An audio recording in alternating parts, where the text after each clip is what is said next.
Hello, everyone, and welcome. My name is Dr. Christine Galib. I'm Senior Director of Programs at the ION here in Houston, Texas. The ION, which you can see around me, anchors Houston's 16-acre innovation district. And so I'm extremely fortunate to be able to be here today. I'm also the chair for IdeaGen, the Houston Galveston region, as well as the Philadelphia region, and both regions are so close to my heart. So today, as we talk about IdeaGen's Global Leadership Summit series, we will explore developing awareness and providing a platform for cross-sector dialogue on existing barriers and challenges across all 17 of the United Nations Sustainable Development Goals. We'll cover topics such as effective leadership, partnerships, what the goals mean, and how that work is more vital now than it ever has been before. So I could think of no one better to bring on our power panel today. That's a lot of P's. So I like P words, but the alliteration sometimes gets to me. I could think of no one better to bring on today's power panel chat than Dr. Barrie Litzky, who is over at Drexel University at the Close School of Entrepreneurship. The school is close to my own heart since I studied there, and I've had the great pleasure of collaborating with Barrie on a few projects. So at this time, I would love to bring her up to the stage and ask her just to introduce herself and tell us a little bit more about her work. Barrie, over to you. Thank you, Christine. It's a pleasure to be here. As Christine said, I'm at Drexel University in the Close School of Entrepreneurship. My background, I actually got my doctorate at Drexel a long time ago in the College of Business. And then I worked at Penn State for 18 years. And now I am back because the Close School of Entrepreneurship, which was the first freestanding school of entrepreneurship in the country, the dean and I talked about me coming in to bring programming around social entrepreneurship and sustainability into the Close School. So that's what I've been doing for about 5 years. And I'm happy to be back at Drexel, and I'm really thrilled to be focusing our curricular offerings around sustainability, and the UN SDGs are obviously central to that effort. And I love how, Barrie, you kind of laid that out for us from a curriculum planning perspective, right? So, kind of taking this approach that the goals are not something to be addressed in isolation, but really inviting us to think through wherever we are, if we're students, if we're professors, if we're ecosystem leaders, if we're deans, thinking through the goals as some type of guiding framework for the work that we do. So I'd love to know a little bit more about what you've done at Drexel with respect to providing this increased awareness around a dialogue on the goals. So as I said, we've only been in existence for about 7, maybe 8 years. I've been here for 5. We have a couple of courses at the undergraduate level and courses at the graduate level around sustainability and social entrepreneurship. So the main goal of curriculum is to have students understand the complexities and the interconnectedness of everything going on in the globe. So when you talk about ecosystem, we talk about the universe as an ecosystem. We talk about the fact that everything is related, kind of from a systems perspective, that there's not one thing that we can do, that a student can do in a classroom at Drexel in Philadelphia, whose effects can't be felt on the other side of the world. Literally, and especially now with technology. But so one of the things we do is we try and frame everything for the students in the sense that, all of the institutions, all of the organizations, the ones that they work for, the ones they attend in their civic engagement, are all interconnected, and that surrounding all of us is this natural environment. So there's so much at play with the decisions that we make every day in our jobs, at school, that will affect everything else. I'm kind of messing this up. that will affect everything else in the world. So one of the things that we like to do, that we feel is imperative, is for the students to understand how interconnected everything is. All of the systems, so the business sector, the government sector, civil society, which is kind of everything else, and the interplay there with the natural environment. And then there's this responsibility component, right? Kind of this moral responsibility that as actors, as human actors, that we have an obligation to work and play and create in ways that are going to leave the world better than we found them, right? And that's kind of the whole idea behind sustainability. And so in schools where we teach entrepreneurship or business principles, traditionally there's been a tension between operating kind of business as usual and making money and having profit be the primary motive of commerce. And this other idea that products and services, and even the way that organizations present themselves in the world, need to matter and be responsible to kind of all stakeholders, not just the people who own the companies that are making the money. And so it's very important for us to teach young people, no matter what fields they're going into, that there are certain underpinnings for any functional area, any type of role they see themselves in, whether it's, whether they're going to be a marketing manager somewhere, excuse me, or a government leader, or they're going to be a K through 12 teacher, that there are ways in which to conduct their jobs and themselves that have a strong underpinning in sustainability. And so that's really important. And that's part of what a degree does, right? That we teach that you can't disconnect commerce, or the engine of commerce, from everything else that's affected by it. I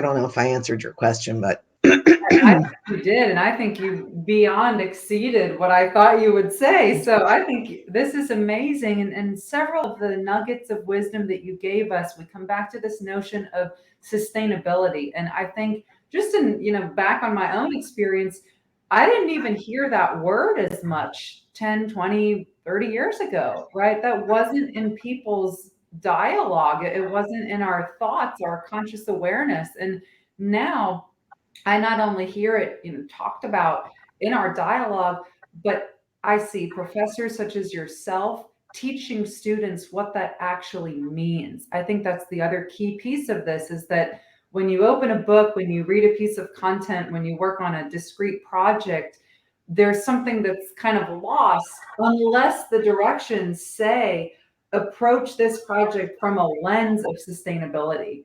And even having that little one sentence has now shifted the entire focus to make the student more aware of, all right, if I do action A, it's not a linear relationship to action B. There might be other nonlinear strands that are tugged at if I do action A. And I think that's as much decision making as it is systems thinking, as it is sustainability. And so I love that we're talking about this in relation to educating a younger generation who is eager to change the world and also needs the tools by which to change it. So I'll say that as we kind of move into our next question.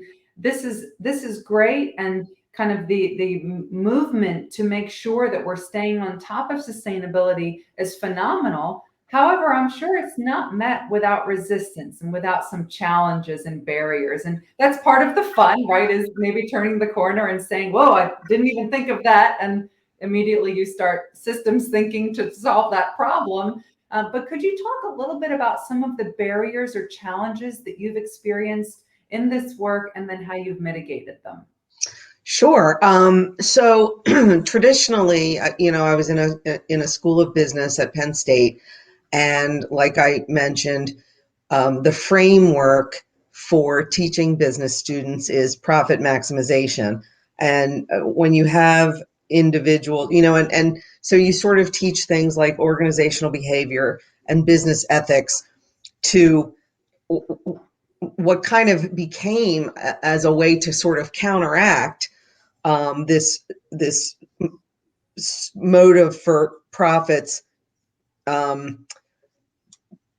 this motive for profits, everything else kind of be damned, right?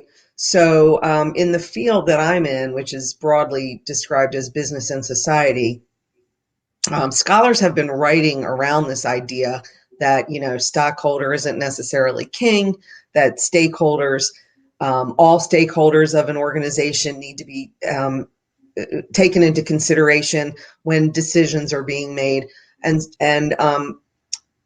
But like you said, Christine, it's only been about the last 10 or 15 years that you started to hear the word sustainability kind of in the vernacular around business.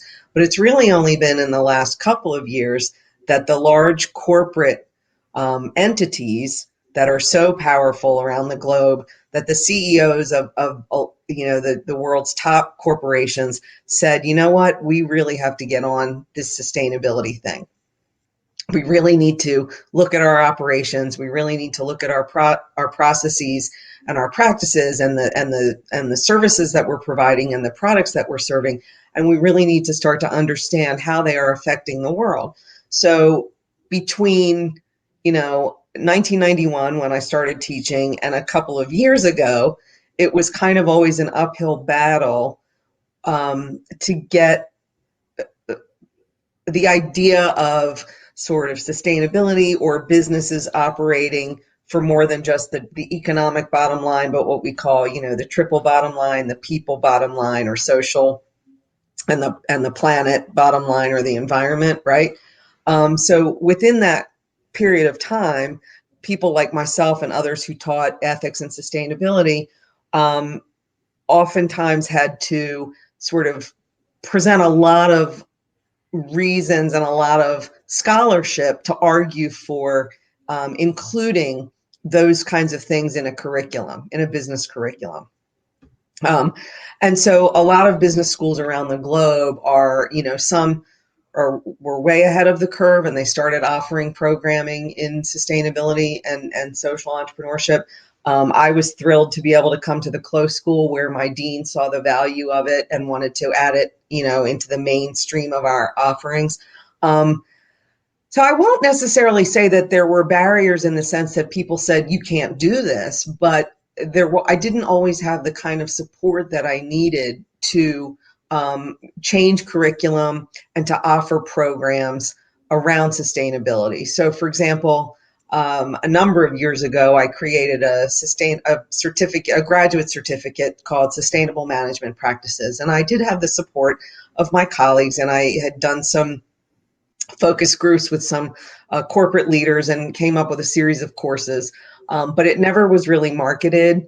And companies, the few students who were interested were sort of those, this is like around 2010, let's say, those who already kind of had an idea of what sustainability meant in terms of the way that their jobs would operate, right? But it wasn't really marketed because people in leadership didn't really get that these kinds of principles needed to underpin everything else we were already doing. And now you have colleges and universities retooling their curriculum so that everything that they teach is somehow grounded in like sustainability, and that's really important. So I felt some personal barriers.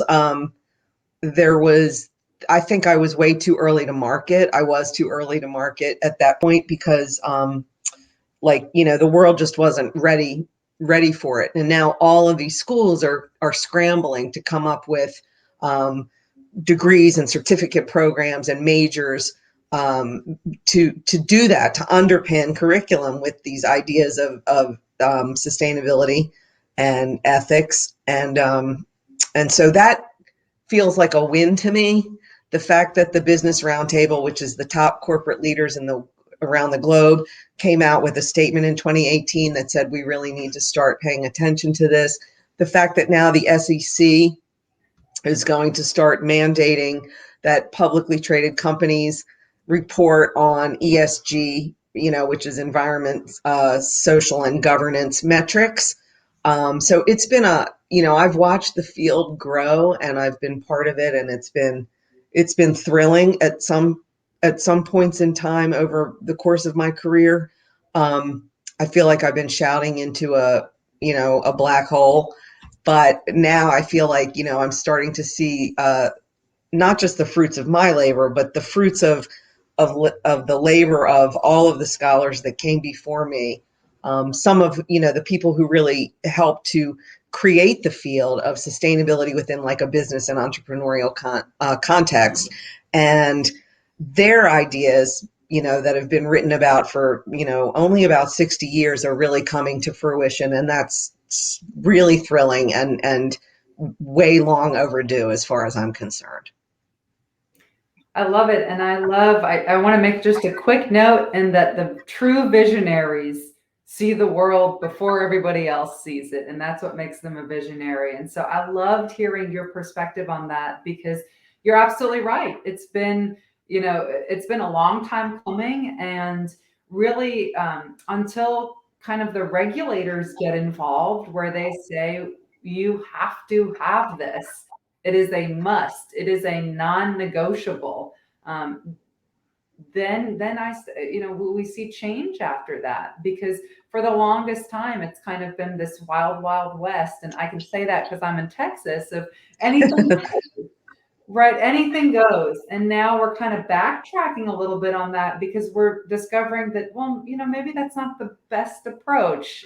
Maybe we need to have a different type of approach. And so I wanted to go back to something you said about having the support around you to be able to do the work. And we have just about enough time for a few more questions, but I want to make sure we talk about partners, because Mm-hmm.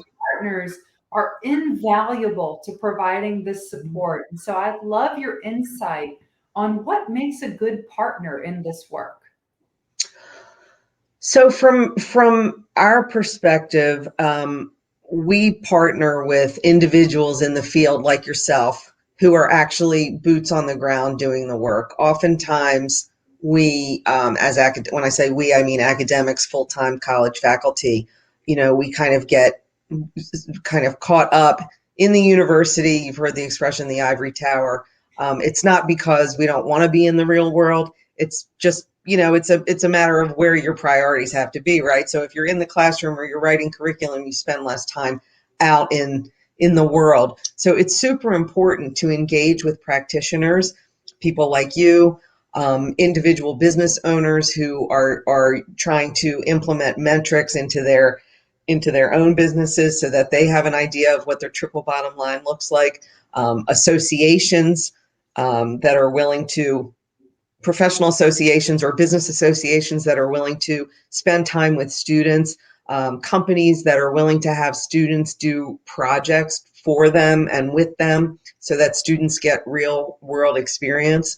And I've had success in that. And so from our perspective, I feel like we're a good partner for businesses that the students can work with when we keep the students on task and we make sure that they're really producing some kind of a tangible at the end of the engagement. By the end of the engagement, that the students are presenting a report or whatever it is that they're doing for the company, that the company can really use. And from our perspective, it's business people, it's professionals, it's practitioners, it's leaders in all of the different industries that are willing to spend the time and mentor students, come into the classroom, talk about why certain things are important, and sort of walk the talk so that the students can see that these things don't happen in a vacuum and they're not just classroom exercises, but that there are real people in the real world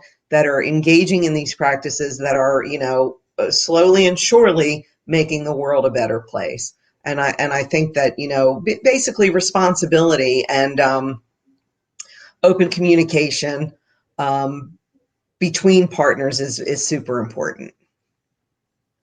I love that you ended with that shared sense of responsibility, which then breeds accountability, right? and both those responsibility and accountability being linked by communication, right? Yes, I think yes. that's the heart of systems thinking, of really tackling these problems that are nonlinear, that are massive, that are interconnected, that are the problems that are the younger generation will inherit. And in order to fix them, they need to have those tools in their toolkit. And so I know we're just about out of time. This has been a phenomenal power panel. I want to ask just one more question, a call to action for all of our viewers. We've got a diverse range of viewers today, so maybe a call to action for some of them. Make sure that in every conversation that you have, that you bring up sustainability, whether you're talking about one of the SDGs in particular, whether you have passion around something like, whether it's, primary education for girls, or it's nutrition, or it's ocean waste, waste in the oceans, whatever it is, that you constantly talk about it, that you make it part of everything that you do, because that's the only way to make things happen, is it's just to keep repeating and to keep educating and to keep making sure that people know what you're talking about, and to also to be able to think in creative ways that, if you're passionate about something like cleaning up the oceans, then figure out how all of the actions, everything you do in your daily life, can lead you to helping to do that, to making that happen. Because there are ways, big and small, and educate each other. That's the thing. Have dialogue, educate each other. Never miss an opportunity to bring up what it is that you're passionate about. I love that. That was a fabulous call to action that each and every one of our viewers can take away. So I'll be in Houston. I'm here at the Ion. If I don't hear you all saying sustainability, I'm going to come and find you. So thank you so much, Barrie. Thank you for your time. Thank you for your insights, your advice. To all of our viewers, thank you for tuning in today. Again, my name is Dr. Christine Galib, and I'm Senior Director of Programs here at the Ion in Houston, Texas. We'll catch you next time on IdeaGen TV. Thank you all. Thank you so much.